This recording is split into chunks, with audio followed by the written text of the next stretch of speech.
para poder entender el papel que nosotros jugamos a nivel mundial. Y ese elemento básico es demostrable, no es solamente de palabra, sino que está sustentado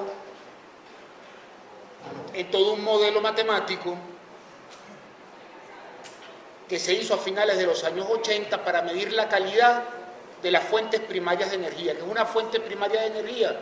Petróleo, gas, carbón, energías renovables. Entonces vino un científico de la Universidad Pública de Nueva York en una tesis doctoral y sacó una ecuación que se llama tasa de retorno energético. Entonces, la tasa de retorno energético permite medir cuánta energía neta le llega a la sociedad dependiendo de qué fuente primaria de energía usted utiliza. Y eso me sirve para saber si el petróleo tiene sustitutos. O sea, yo quiero saber si hay otra fuente de energía que puede sustituir al petróleo sin que se caigan las economías del planeta. Entonces, a través de la tasa de retorno energético, sobre la cual hay consenso de los científicos en esta área, se comenzó a aplicar en cada una de las fuentes primarias de energía. Y se determinó que el petróleo no tiene sustituto. No existe otra fuente de energía que permita mantener el nivel de vida actual en el planeta. O sea, que somos la mayor reserva jamás conocida en la historia de la fuente de energía sin sustituto que permita mantener los niveles de vida del planeta. Es por eso que las guerras son por petróleo. Si hubiese una fuente que pudiera sustituir el petróleo, en vez de gastar la plata en una guerra para controlar las reservas petroleras, esa plata se invertiría en esa fuente. Entonces, una de las grandes mentiras con la cual destrozaron la economía venezolana en los años 90 es que teníamos que producir por sobre la cuota OPEP porque ya venía un sustituto.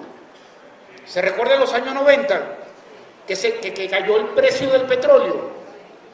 Era porque Venezuela tenía una cuota de la OPEP de 2.800.000 barriles y producíamos como 3.300.000.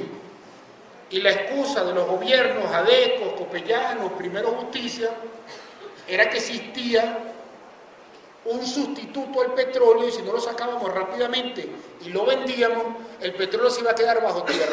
Eso fue una gran mentira y se demuestra matemáticamente. Entonces, el primer punto en esta presentación, y es algo que tenemos que tener claro todos los venezolanos, es que el petróleo no tiene sustituto, con las grandes oportunidades y el riesgo que significa. El segundo punto es cuánto petróleo queda. Entonces, hay un tipo de petróleo que es el tradicional, que se llama petróleo convencional. Usted, para saber cuánto petróleo queda, mide cuánto se consume versus cuánto se descubre. Si usted descubre más de lo que consume, cada vez queda más bajo tierra. Pero si consume más de lo que descubre, se está acabando. Bueno, desde 1981 se consume más de lo que se descubre. ¿Qué quiere decir eso? Que somos la mayor reserva de la fuente primaria de energía que no tiene sustituto y se está acabando. El tercer punto, que es importante antes de comenzar la presentación, que tenemos que saber, es que la producción de petróleo tradicional está estancada desde el año 2006. Para este año se espera una demanda de petróleo de 89 millones de barriles diarios a nivel mundial. De esa demanda, 75 millones son con petróleo convencional o tradicional. Técnicamente ese es liviano, mediano y pesado hasta 500 metros de profundidad en mar. Y la velocidad a la cual se agotan los yacimientos, por ejemplo, que Sergio nombraba del Medio Oriente, hay grandes yacimientos famosos como el de Yaguar en Arabia Saudita que comenzaron a producir en 1950. O sea que hay grandes yacimientos que se están agotando. Y el siguiente punto es, en medio de ese panorama, tenemos más petróleo en la faja del Orinoco en cantidades totales que todo lo que ha consumido la humanidad en su historia, desde que explotó el primer barril de petróleo en 1859. 1914 es la fecha oficial que nos han enseñado. 1914 es cuando las transnacionales en el Pozo Sumaque 1 comenzaron a producir petróleo. Pero 31 años antes, en el Pozo Eureka de la petrolera del Táchira, una compañía 100% de venezolanos produjo el primer barril, pero se nos ha borrado la memoria histórica. Entonces, evidentemente, el petróleo es un campo por descubrir. Y la política petrolera del presidente Chávez está afianzada en elementos técnicos sólidos. Fíjate, antes de comenzar la presentación, me parece bien interesante también. Desde el año 2004 está en el agrupamiento de reservas. Hay una figura técnica que se llama reservas probadas.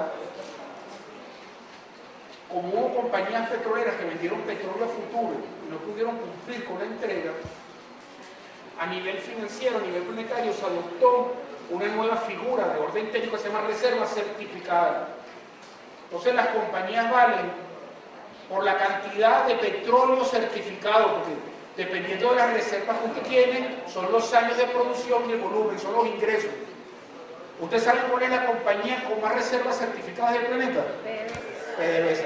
PDVSA tiene más que todas las compañías privadas del mundo que cotizan en la bolsa de valores multiplicado por 2. ¿Y qué es lo que dice la oposición? Que está quebrada, ¿no? ¿Ah?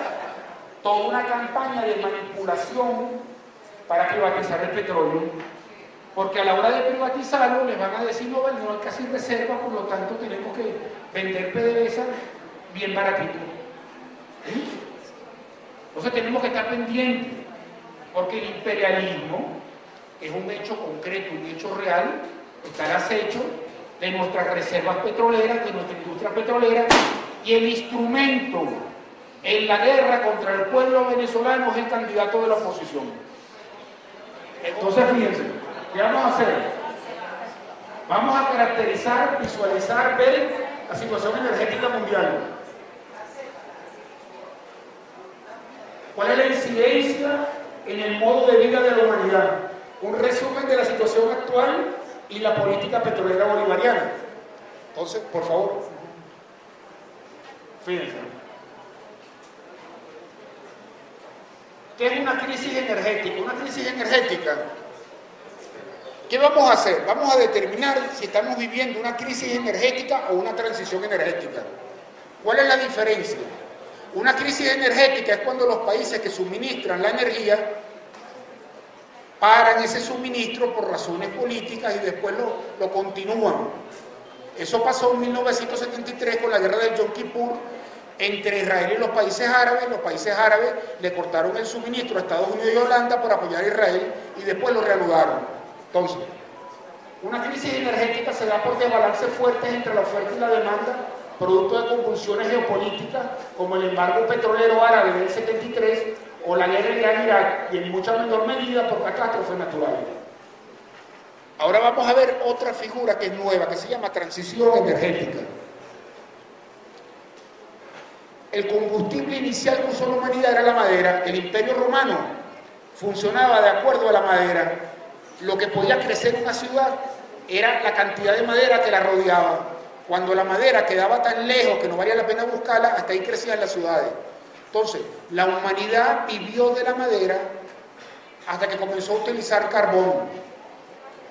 Y comenzó a utilizar carbón de buena calidad porque un inventor inglés llamado Newcomen creó la bomba de achique y la minería subterránea se inundaba, y con la bomba de achique lograron sacar agua más rápido de la que entraba y accesaron a carbón de bajo contenido de azufre. Eso es una transición energética. El paso de un combustible a otro combustible. Ahora, ¿por qué pasa usted de un combustible a otro, de una fuente de energía a otra? Porque descubre una de mejor calidad o porque se está agotando la de mejor calidad. Si usted pasa porque descubre una mejor, va a haber más energía, va a haber más riqueza. Si usted pasa a una nueva porque se le agotó la de mayor calidad, viene un proceso de empobrecimiento, de convulsiones geopolíticas y de guerra por lo que queda. Por ejemplo, antes de pasar a carbón, la madera comenzó a escasear. ¿Y qué hicieron los reyes? Crearon los bosques reales. Entonces nos enseña la televisión que el bosque real era porque el rey iba a cazar ciervos, porque el hombre quería todo un... En realidad era el control de la fuente de energía, porque el carbón antes del subterráneo, había carbón de superficie, pero tenía mucho azufre, y no se podían fabricar armas, no se podían fabricar espadas ni cañones, porque el azufre no permite las aleaciones de metales. Y la población, si utilizaba ese azufre para cocinar, se enfermaba. Entonces quien controlaba la madera, controlaba a la población y a la burguesía naciente, que eran los dueños de las fundiciones. Entonces fue una razón de orden geopolítico. Entonces ahorita vamos a determinar si estamos en una crisis energética o una transición, porque planificar una política petrolera como la del presidente Chávez, lo primero que usted tiene que definir en qué situación se encuentra. Transición energética se da por razones estructurales, cambio del combustible base, el combustible que mueve la economía en un momento determinado. La diferencia de la crisis energética tradicional, que ya la vimos, que una vez solucionado el problema geopolítico, la situación se normaliza, se reanuda el suministro de energía. Cuando ocurre el paso de un combustible a otro por agotamiento del combustible de mayor calidad, los efectos negativos como el empobrecimiento y los conflictos tienden a agravarse y a retroalimentar toda la problemática mundial. Entonces, fíjense este gráfico. Esto que está aquí, que son las columnas, son los descubrimientos de petróleo en miles de millones de barriles. Y esta curva negra, esta raya negra, es el consumo mundial de petróleo, la producción. Desde que se produce el primer barril en 1859, se descubría mucho más petróleo que el que se consumía, por lo tanto, bajo tierra cada vez se sabía que había mayor disponibilidad de recursos. Pero a partir de 1981 se comienza a consumir más de lo que se descubre, comienza el agotamiento de las reservas petroleras, por eso las guerras por petróleo. Se está acabando el petróleo convencional o tradicional, y eso nadie lo discute a nivel mundial.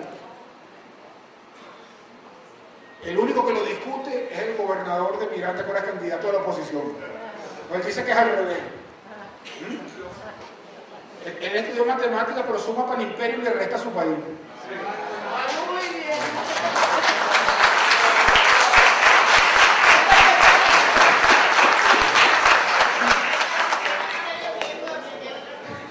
Entonces, fíjense, compañeros, está el agotamiento que en el 2004, para que una reserva tenga valor, o sea, para que la gente le crea a alguien que la reserva existe, tiene que estar certificada.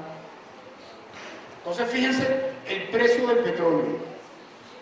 En los años 90, cuando Venezuela rompía las cuotas de producción, recuérdense, la cuota de Venezuela era 2.800.000.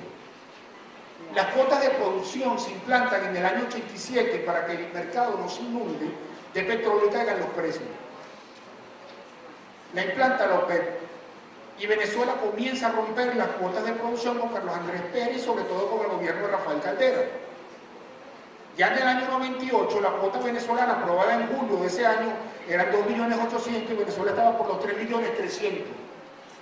Cuando Arabia Saudita, Irán y los demás países ven que Venezuela produce más de lo que está asignado, hacen lo mismo y se derrumba el precio del petróleo. Entonces, el empobrecimiento que tuvimos en los años 90, comenzando por el Caracazo del año 89, todo ese proceso de empobrecimiento del país, era porque regalábamos el petróleo, porque rompíamos la cuota de la OPEP. ¿Quién ha regalado el petróleo en este país? ¿Ah? La gente de la oposición que gobernaron en los años 90. Los mismos que dicen que PDVSA está quebrada y es la mayor reserva de petróleo de la humanidad. Entonces, es una falta de respeto con el pueblo venezolano lo que esta gente está haciendo. Un engaño. Es como querer decir que si yo suelto este bolígrafo yo voy para arriba. Entonces, durante los años 90, producto de las políticas de quienes hoy financian al candidato de la oposición, se derrumbó el precio del petróleo. Fíjense, estas son las estadísticas del crudo marcador. ¿Qué es un crudo marcador? Como se cotiza el Brent. El Brent es el crudo que se saca entre Inglaterra y Noruega. Y hay un convenio mundial que el resto del precio del petróleo es en función de cómo se cotiza el premio. Entonces no son estadísticas que uno hace, sino que uno recoge. Fluctuante y que cualquiera las puede analizar porque son verdad. Entonces, apenas llega el presidente Chávez y se comienzan a cumplir las cuotas de producción, se dispara el precio del petróleo, gracias a la revolución bolivariana. Pero en el año 2004, cuando grandes compañías incumplen los embarques de petróleo, se dispara el precio hasta $147. Cuando el precio se dispara a $147, se genera inflación, suben los precios. Pero los precios suben dependiendo de qué economía consuma más petróleo por habitante. Y la economía que consume más petróleo por habitante es la estadounidense y después las europeas. Cuando comienza a subir la inflación, los bancos centrales de esos países, para que no crezca más la inflación, suben las tasas de interés, es decir, para que la gente no pida crédito y no demande cosas, para bajar la inflación. Pero resulta que una cantidad gigantesca de habitantes de esos países tenían créditos hipotecarios, adquirieron viviendas con créditos que les dio la banca, y esos créditos eran con tasa variable y no fija, muy pocos eran con tasa fija, y comienza la quiebra hipotecaria. Entonces la crisis que estamos viendo a nivel mundial por la televisión es derivado de la escasez de reservas petroleras, el conflicto en que estamos inmersos. Somos la mayor reserva de petróleo del planeta Tierra, no hay sustituto. Las investigaciones para conseguir un sustituto fallaron hasta ahora, no hay sustituto, por eso la guerra. La producción mundial está estancada y las economías del planeta están cayendo. ¿Hacia dónde ven los ojos del mundo? Hacia Venezuela. Por eso el gobierno bolivariano es visto por un enemigo, como un enemigo por los grandes imperios. Porque ¿qué es lo que quiere el imperio? Poner como presidente un títere que derribe de nuevo el precio del petróleo y privatice PDVSA. Fíjense. Vamos a ver si lo estoy exagerando. ¿Qué es lo que nos dice el presidente que fue el ingrediente fundamental que causó el golpe de Estado del 11 de abril del año 2002? La ley habilitante que trajo. La ley de hidrocarburos. Y la ley de hidrocarburos subió, por ejemplo, la regalía, que es lo que le corresponde al Estado como dueño del negocio, de la faja del Orinoco, de 1% a 33%. ¿El candidato de la oposición participó en el golpe de Estado? El golpe de Estado fue contra la ley de hidrocarburos, es decir, contra la regalía, y la regalía es lo que mantiene las misiones. ¿Cuál es la propuesta real de la oposición venezolana? Eliminar las misiones, privatizar el petróleo, volver a poner la regalía en 1%, bueno, pero la deducción lógica y simple nos hace ver cuál es realmente el objetivo de ellos. Entregar nuevamente el recurso petrolero. Si no, ¿por qué no se atreven a decir que el petróleo no tiene sustituto? Jamás lo han dicho. Solamente en un gobierno revolucionario se pueden dar este tipo de charlas, este tipo de talleres. Entonces, fíjense, hay unos hechos que son concretos, que yo quiero que lo tengamos claro. El petróleo no tiene sustituto. ¿Alguien tiene dudas? ¿Ah? ¿Alguien que haya leído la tasa de retorno energético tiene dudas? Porque esto no se trata de opiniones personales, porque el imperialismo nos va a tratar de engañar. No, si hay sustituto del petróleo. ¿Ah? Esa es la visión de los años 90. ¿Ah? Por favor. Las reservas de petróleo convencional caen desde 1981. ¿Habían leído que las reservas de petróleo convencional caen desde 1981? No, ¿verdad? Entonces, si eso que yo digo es verdad, lo que dice arriba, que el petróleo no tiene sustituto, también es verdad. ¿Ah? Miren, yo les quiero quitar a ustedes sus reservas petroleras. Lo primero que les voy a enseñar es que ya el petróleo no es tan importante porque hay un sustituto. ¿Ah? Yo, mediante una guerra psicológica, les quiero quitar su reserva y los voy a engañar. Como se ha engañado al pueblo venezolano cuando le dieron el golpe de Estado a Cipriano Castro en 1908, por ejemplo. ¿Saben qué pasó en 1908? Las flotas de guerra del mundo cambiaron de carbón a petróleo, le dan el golpe a Cipriano Castro, ¿ah? Y montaron a Gómez, que entregó todo, y esa compañía que se llamaba la Petrólea del Táchira, fundada en 1878, por una resolución del general Gómez, dejó de funcionar en 1934. Gómez sacó la participación venezolana de la actividad petrolera. Compañeros, nos vamos a volver a dejar engañar. ¿Ah? ¿Por qué le dieron el golpe a Medina Angarita? Por la ley de hidrocarburos del año 43. ¿Y qué estipulaba esa ley? ¿Saben qué? No sale de Rómulo Gallego. La de Medina Angarita, pero que tiene sus bases en la de Medina Angarita. La de Medina Angarita estipulaba que a los 40 años todas las concesiones dadas se revertían al Estado venezolano sin pagar nada. Es decir, que si usted no nacionalizaba en el 76, como hizo Carlos Andrés, y esperaba hasta 1983, todo regresaba gratis, sin pagar un bolívar. Entonces la nacionalización del 76 fue para pagar $1.000 millones a las grandes transnacionales. Todos esos son datos verificables. Entonces, fíjense, la producción de petróleo convencional está estancada en 75 millones de barriles diarios desde el 2006. Lo han visto en los medios de comunicación. ¿Sabe lo que significa? Que se llegó a la máxima capacidad de producción de la fuente primaria de energía que no tiene sustituto. Que baja un conflicto mundial por el control de la reserva. Y la primera etapa del imperialismo, a la hora de plantear el conflicto, que tú no sepas cuál es el objetivo de ello. Eso es como tú cuando vas a comprar algo, tú primero que dices, bueno, no me gusta tanto. ¿Ah? Pues si tú llegas, oye, vale, qué maravilla, evidentemente. Entonces ellos nos van a disfrazar su objetivo, y el objetivo de ellos es el control de las reservas petroleras venezolanas, las más grandes del mundo, y la única fuente primaria de energía que permite mantener el nivel de vida del planeta ante el agotamiento del petróleo convencional, porque el petróleo no convencional de la faja tiene la tasa de retorno energético necesario para mantener el nivel de vida del planeta. Y esta es la velocidad a la cual se agotan los campos más viejos, un 9,2%.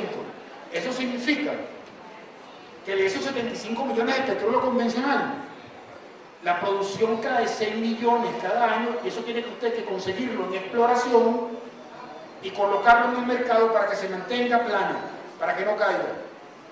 Por eso el precio del petróleo no baja de los $90, porque ese es el costo exploratorio. Es decir, si el precio del petróleo se ubica por debajo, las compañías ya no gastan plata explorando y va a haber escasez, porque nadie va a buscar algo que tiene que venderlo a un precio inferior al que le costó conseguirlo. Entonces, evidentemente tenemos una base, como decía Sergio, sólida. Nuestra economía es completamente sólida. La única forma en que deje de ser sólida es que nos dejemos quitar las reservas petroleras, que nos dejemos quitar PDVSA, que manipulen. ¿Cómo va a ser posible? A mí no me entra en la cabeza cómo el candidato de la oposición dicen que tiene 30% de las encuestas, 30% de personas engañadas. O sea que es nuestro deber, claro, nosotros estamos en 61, nosotros estamos en 61, pero ese 30 hay que llevarle esto, estos son datos firmes, datos sólidos. Esta es la parte que más me gusta, porque es la que el imperialismo hace. ¿Ah? Fíjense, todos los posibles sustitutos del petróleo tienen una tasa de retorno energético, dicho por la Universidad Pública de Nueva York, y en un libro que se llama La energía en la riqueza de las naciones, publicado con el apoyo del gobierno británico y las universidades estadounidenses, que tuvieron que sacarlo para no perder la vanguardia en cuanto a investigaciones en el área, que todos los posibles sustitutos del petróleo tienen una tasa de retorno energético inferior y problemas de almacenaje y transporte. No hay sustituto de igual calidad que iguale la energía suministrada a la sociedad por el hidrocarburo.